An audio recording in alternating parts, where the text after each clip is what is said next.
We are live. Good morning, painters. Welcome to the patio in Colorado. We are live. Welcome. And we're going to be here live every Friday morning to do some plein air still ice on the patio to help get us inspired, encouraged, motivated, educated, either to start plein air painting or if you've been doing it for a year or two, to keep you going and keep you improving. So welcome. And if you are if you're joining us in the chat, just say hello. Um, Today we are going to do kind of pick up on this painting and hammer away at one or two tips as to why your paintings might be flat. All right. And I'm about 45 minutes into this peach painting. It's Colorado peach season. These peaches were grown here in Colorado. It's an exciting time for all of us locals because we get to eat these wonderful peaches. And so I'm going to pick up with this and go over a few talking points, and we'll have a live Q&A at the end to see if we can help each other with some questions and some struggles. All right. And if you are joining us on replay, feel free to fast forward, rewind to the content that suits you. We have other videos on plein air landscape oil painting in the mountains of Colorado. All right, if we're just meeting, my name's Terry. My passion, obviously, is plein air painting, enjoying God's beauty outdoors. And that's what it is today. A little bit breezy here on the patio, but the lighting conditions are similar to when I started this painting. So that'll be good. And again, if you're in the chat, let me know. It looks like we can see. If I need to adjust anything, it's hard to, I use my laptop because if you don't have 1,000 subscribers, you have to use your laptop. When you get 1,000, you can use your phone like I normally film things. So I'm excited for that because I don't like using this laptop, but I think you can see. If you can't and you're in the chat, just let me know. All right. And just real briefly, this live stream is brought to you by my free, private, unlisted YouTube video, complete guide to plein air setup, everything you need to know for plein air setup and supplies as a beginner. And it's a free private unlisted video. The link is in the description below, and also gives you access to our to the monthly newsletter that I put out with some other tips and some things behind the scenes. So join us for that. We'd love to have you in our group. And I say we get started. What do you say? We're gonna go about a half hour, so let's get painting. Let's do this. So I think why would a landscape oil painter be out here doing still lifes? And a couple reasons. One, I really, like I said before, is I kind of got away from my Russian impressionism training, which is all about still life, actually, because you can learn some fundamentals. And I got away from that. So it kind of forces me to do this. But also, summer is probably my least favorite time to paint. And it's just hot. It's all green. There's wildfires. And so it's a chance for me to kind of get back to fundamentals. And I hope the same is true for you. If you're new, it's an easy way to start and get going. You can just go out in your front step and paint what's in front of you and just have fun and relax and enjoy. So let's go ahead and do that. But, the Russian impressionists say that if you can paint a still life, you can paint anything. So if I can paint that peach and understand it, the shapes and pieces of it, then I can go out and paint a river. If I can paint a watermelon, I can paint a tree, or a field. So that's why we're doing this. So let's get a few colors on here. As you can see, I'm into this. And about 45 minutes in, I left this here so you could see this because that's how I start my paintings. One of the reasons we're doing these still lifes is for the drawing aspect of things. You need to be a good drawer if you want to be a good painter. So I do a method called cross hatching. And so if you've taken art classes or been in art school, this is a good way to do that. And so let's just kind of get going. I guess I'm going to work on these peaches here a little bit and just try to work on the light and shadow. And so I'm just going to kind of take my big number 12 brush and just kind of really try to pop what I see as the light hitting that part of the peach, which is some thick brush strokes like that. And, one of the reasons that your paintings might be flat, still life oil, is your values are off. It could be your values are off. It's a likely candidate. And so the reason we do these still lifes is there are pieces and shapes you have to learn about how to paint.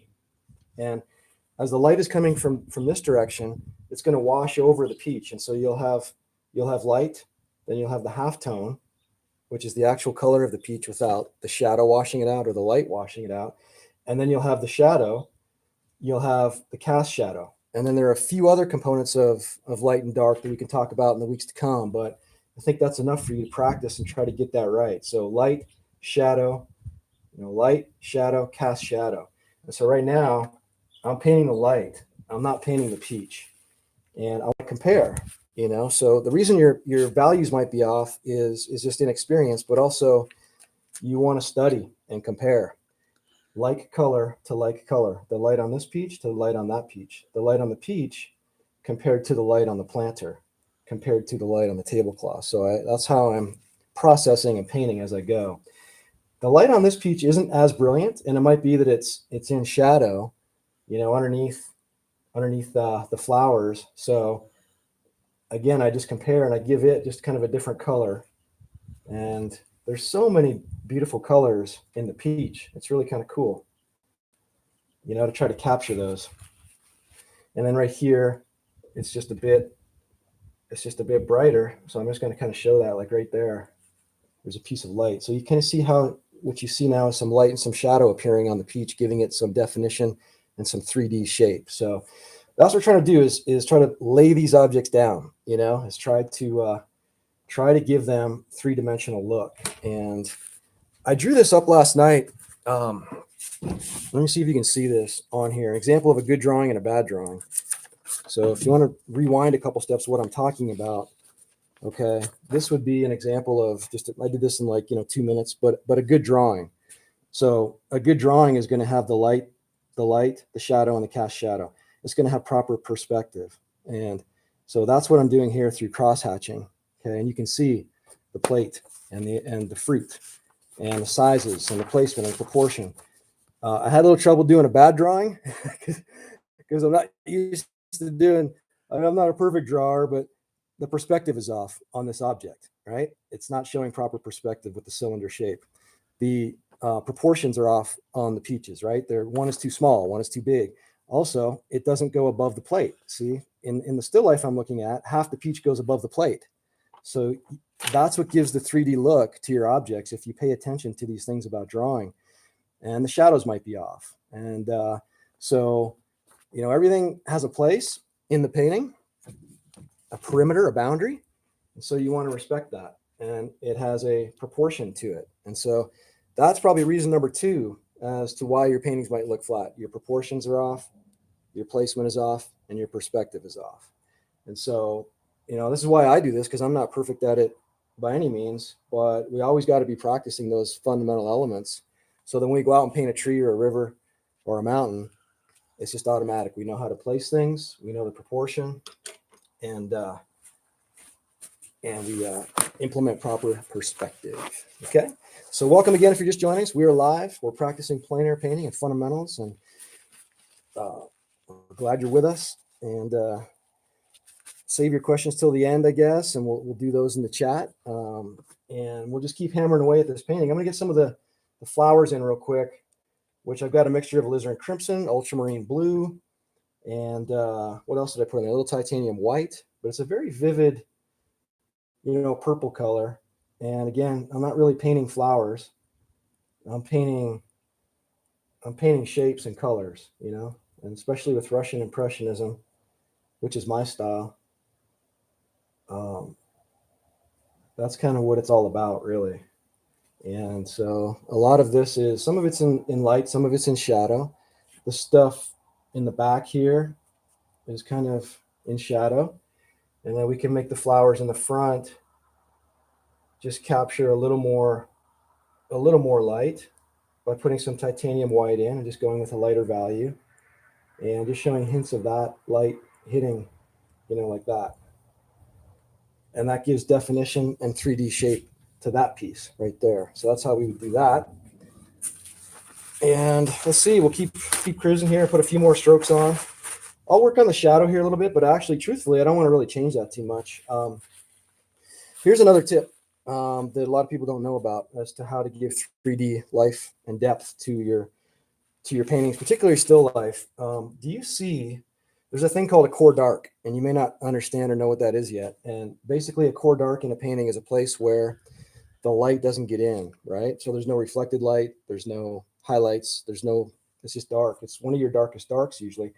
And for me, as I look underneath the peaches, it often needs a core dark or a darkest dark right underneath the peach right there. And you can see, maybe you can't see there on the computer, but I've done that just with a pure alizarin crimson and maybe even just a little bit of ultramarine blue. The complementary color, as you know, of orange is violet. So I would do that in a violet color to create nice harmony in the peaches. And I would just go like this, just ever so gently, right below the peach right there with a dark, and that makes it pop right off the canvas. I don't know if you can see that, but zoom in if you can or full screen it.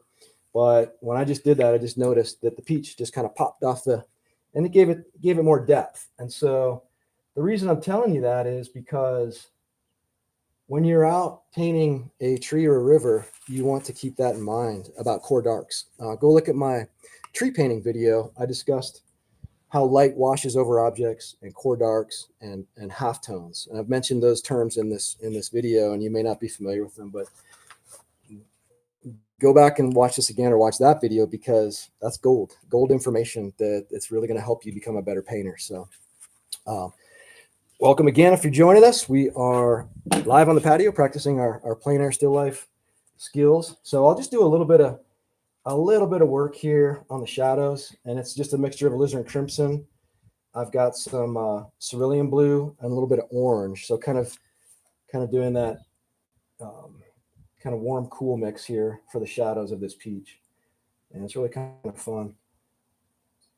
I can do like some halftone colors right here in the peach, and maybe that needs to be a little bit more reddish orange, actually. So I'll dip in a little bit cad red. And, most of the painting for me is I'm just searching. I'm searching for the right color, and it's like a treasure search. You're just it's kind of rare that you just mix up the right color and the right value and just get it every single. It's what's kind of fun about plein air painting, is it's challenging like that. So there again, a little bit of reds coming through in there that we can show right there. And we can work on, I just saw, where the stem is in the peach, and it's kind of an interesting like purple green color. So we'll go after that and see if we can get that. But it's pretty dark. It's probably the darkest thing on the peach, like right there where the stem is. And it's just a color, it's just a shape. No need to get too particular or too excited about it. And up here, I've kind of already got it. So, but I think let's review that kind of tip number 2 is the pieces. If your paintings are flat, it might be due to your proportion, your sizes of things. You want to always compare peach to peach. How big is the peach in real life to the pot? How big is the evergreen tree to the mountain? How big is the rock, to the river and such like that? So, and again, placement. Everything has a boundary and a perimeter. Put it in the right place. The peach goes above the plate. Make sure you do that. This shadow isn't exactly right, so I could work on that a little bit more if I wanted to. With fruit, still life, sometimes there's a highlight. When there's light, there's a highlight, but peaches have that different texture, and I'm not really seeing too much of a highlight right now. So I'll do a couple strokes of this.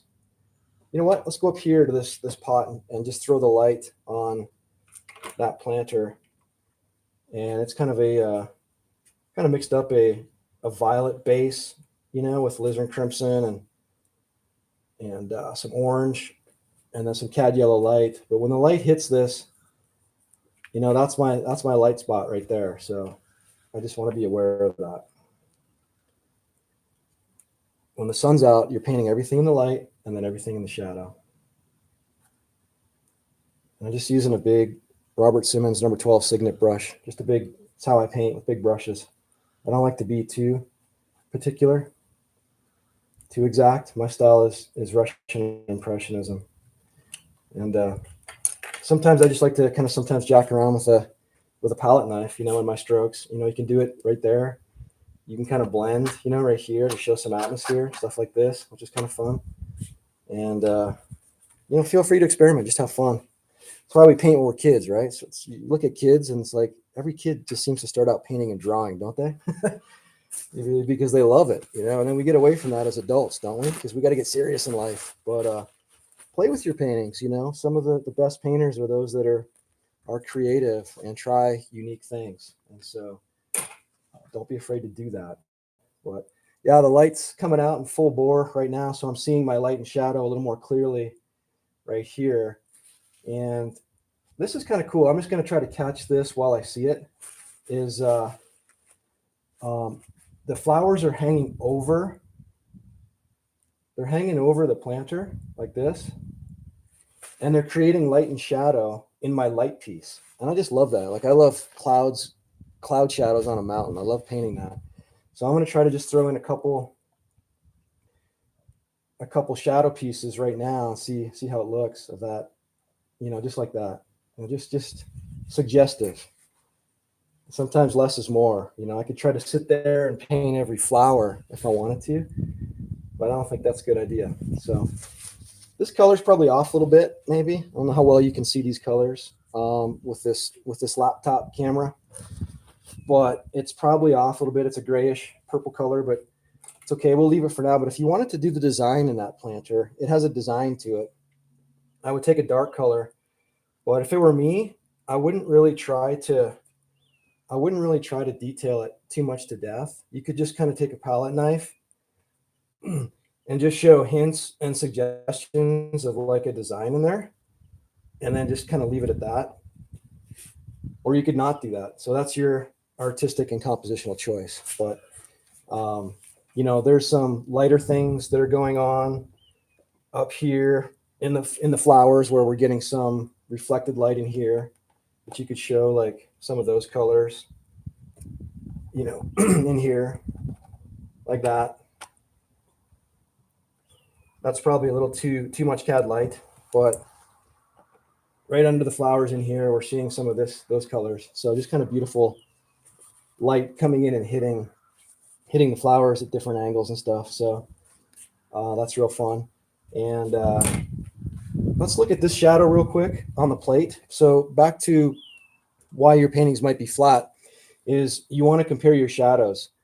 And the sun's going to probably stay out now here, pretty brilliant. So compare this shadow to that shadow.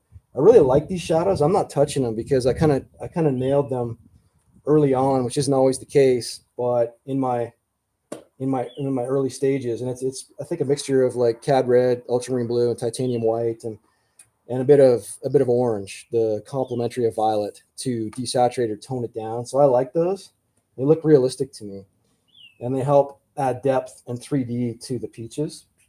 But this is off. You can see, this looks too blue. It looks too brilliant and bright. So I think I've gone 3.5 minutes with hope you're having a good weekend. Hope you can. Hey, say hi in the chat. Who we got here? Deborah. Hey, finally caught up. Awesome. Great to have you. Well, Deborah, welcome. We're doing a peach still life. It's Colorado peach season here, and we're just working on trying to make these objects, look three-dimensional. And so this shadow is a key component to that. Right now, it's the wrong color and the wrong value. So I want to compare shadow to shadow, this dark to that, piece to piece, and go throughout the painting. And that's how you can bring 3D and life and depth to your objects, whether you're plein air painting or whether you're doing a still life on the patio. So, but anyway, I hope you guys get out and paint this week or watch some paintings on YouTube, just to kind of bring some peace to our lives and stay motivated, inspired, and encouraged. So I hope you're having a good weekend. So I'm going to make this just a little bit of a different color, and I'm going to put a little orange in it because I need to kind of desaturate it a bit. It's almost like it's too, see how that kind of changed things? It warmed it up completely. It's not the right color and value, but did you see how that just thinking about it? So I'm going to go a little more ultramarine blue because it is a little bit darker. So I always ask myself when I go piece to piece, hey, Terry, should I make it lighter or darker? Hey, Terry, should I make it warmer or cooler? And those two tips alone, if you can train yourself to do that while you're painting, vast improvements. You really will improve. So let's go a little darker with that. Just a little more ultramarine blue, like that. And yeah, that's more like it. And so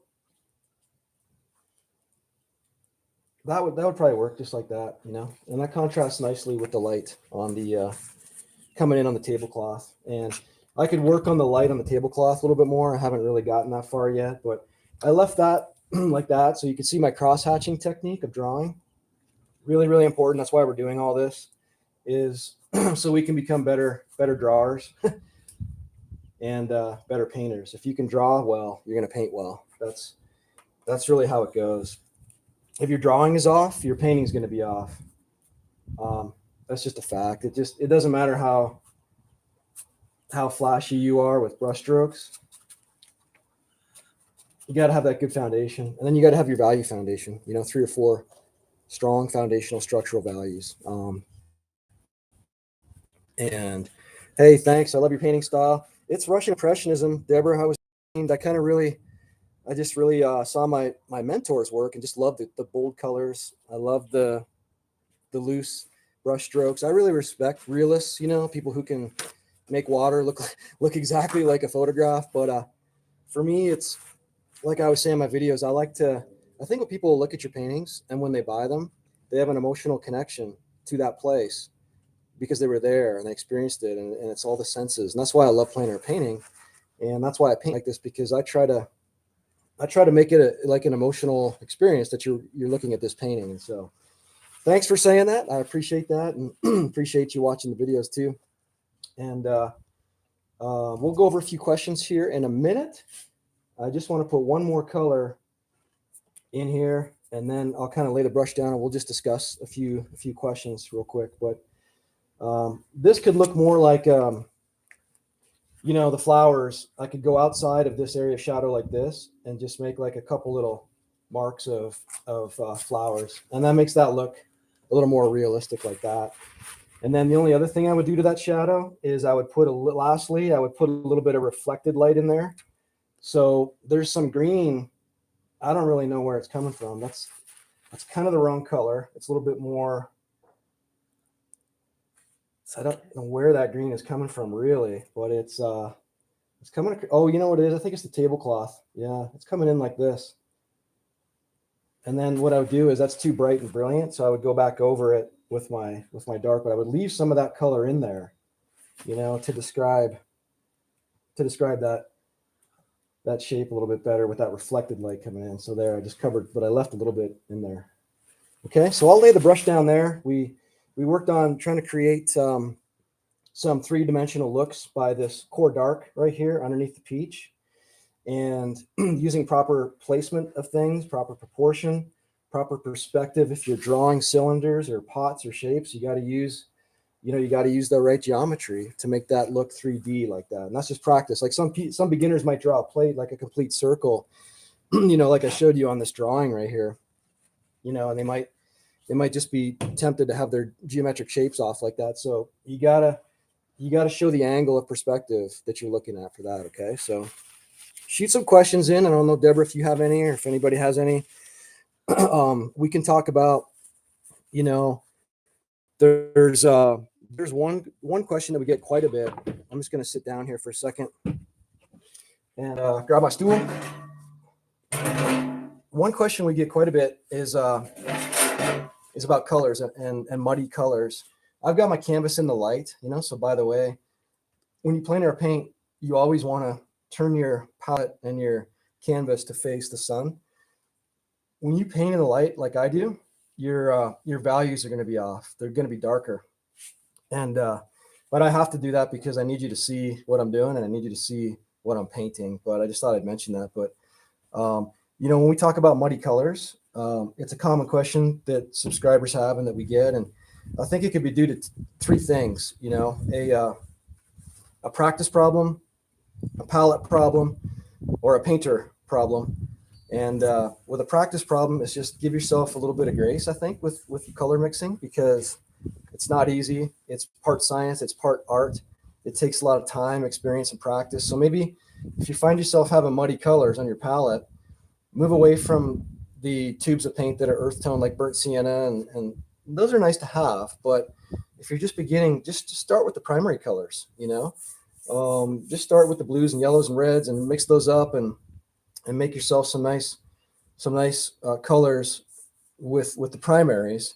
And I think that's a better way to go than relying on out of the tube colors. So it could be a practice problem. It could be a palette problem. Whenever you want to keep a neat palette, and I don't always do that, but you want to put your puddles of paint beside one another, put your darks next to each other and your lights next to each other. And and compare. So you want to use your palette not just to mix stuff up, but to compare. It's like your cheat sheet, your notes, you know. And then lastly, it could be a painter problem. You could be a messy painter, man. You could there's sometimes you want to be messy because you want those happy accents on your brush, but if you really want to knock in a clean color like a highlight, clean your brush or use a different brush. Don't go, mix into different piles like that if you're trying to just knock out a clean color. And then mix with your palette knife. Mix your colors with your palette knife. Mix them up, put them in a puddle, and then dip your brush in. So there's a few tips on how to not get muddy colors. It's a tough one. It just takes a lot of time. But if you have other questions, fire them at me. I'm gonna look at the chat because it is. I'm finding a place to paint. I live in a populated county in Texas. I'm older, have to be careful. Yeah, good point. I mean, that's a great point, Deborah. I think two things for that. One is, what motivates you to get out and paint? What do you want to paint? Like, do you like to paint cityscapes? Do you like to paint buildings, or do you like to paint, fields and trees and rivers? And so that's one thing. But the other is, I would just stick around the house like what I'm doing. I'm on my patio, I'm 10 steps from my front door, completely safe. And yeah, I don't get to paint. I mean, I can turn around and paint that way and paint mountains, which I do all the time. But painting fun things like this, flowers and still lifes and just other objects is a great way to start and a great way to go too, I think. So I think that might help you. I think that's a good idea. What do you think? I think the first thing is, just get your stuff, get your gear, and it doesn't have to be costly. You can go to, I have links to dickblick.com. It's an awesome art supply there's Jerry's, Artorama, there's other. You just go to Hobby Lobby or local stores and just get brushes and paints and just start pretty cheaply like that. So, but I encourage you, Deborah, to get out there. And yeah, you like to do landscapes. And so, I would just maybe have someone go with you. I mean, part of plein air painting is maybe see if you can get a plein air painting buddy, or even if they don't paint, maybe they can read while they paint and would just like to be with you, and that's an idea. So you can go somewhere so you're not by yourself. But I would try to stick close to home at first. That's what I did when I first started painting.